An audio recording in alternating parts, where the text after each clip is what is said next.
Well, a part of what we see is we deal here with trauma on a daily basis. That's really what we specialize in, whether it's child abuse and neglect or sexual assault or domestic violence. So we do see those families where grief and loss is a part of the whole pattern of trauma that affects the family.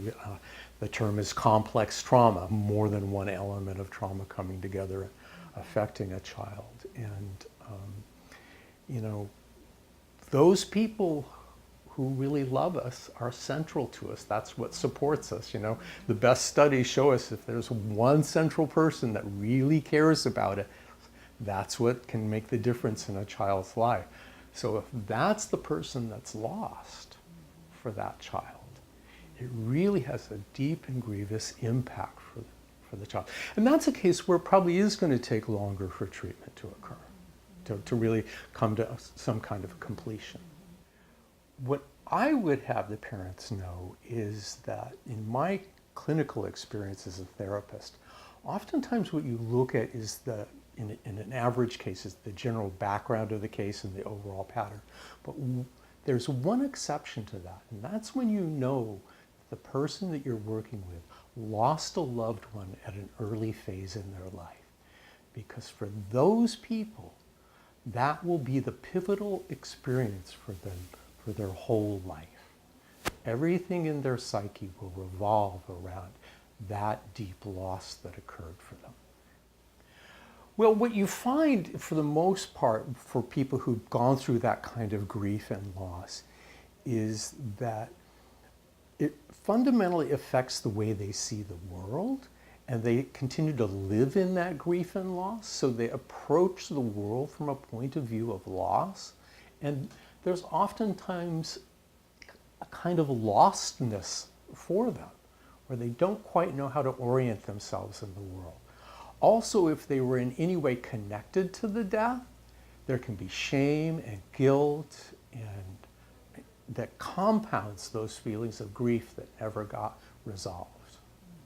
You know, I think one of the things we find with traumatic experiences with children is in the short window, sometimes they are kind of seemingly okay. But then things start to unravel after that. And you really start to see the signs and symptoms of the grief and loss come a month later or 2 months later. It's not necessarily an immediate process for the child. So you really have to watch the child, not in the short term, but in the long term for what is actually impacting the child. But when you see a child where the light begins to dim or begins to go out for that child, that's the thing I really look for. Now, you also can start to see other, more overt symptoms like lack of sleep, nightmares, cutting, self-inflicted violence. For older kids, you can see promiscuity and just watching for those shifts in the child. Behavior that wasn't normal before suddenly starts to become more regular. I think we have to be parents. I think we have to look at what's best for our children. Hopefully as our kids grow and mature, we give them more responsibility. We expect their prefrontal cortexes to grow and for them to be capable of doing more. But we're still the parent. And we still have to hold those major moral decisions for them. So I think sometimes in those situations, and I get it, if you've been through grief and loss, you're struggling yourself as a parent. But we still have to step forward and work to do what's best for the child. And getting that child involved in something like Nakeke o Emilia is really a way to help that child move forward through the grief.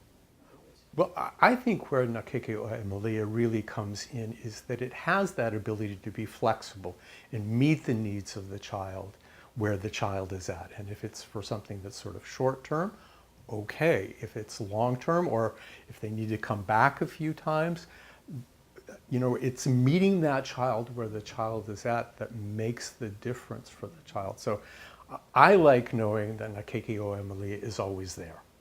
And it's there and available for the children. And it's certainly a program that we refer when we have a family where there's been death, where there's been loss.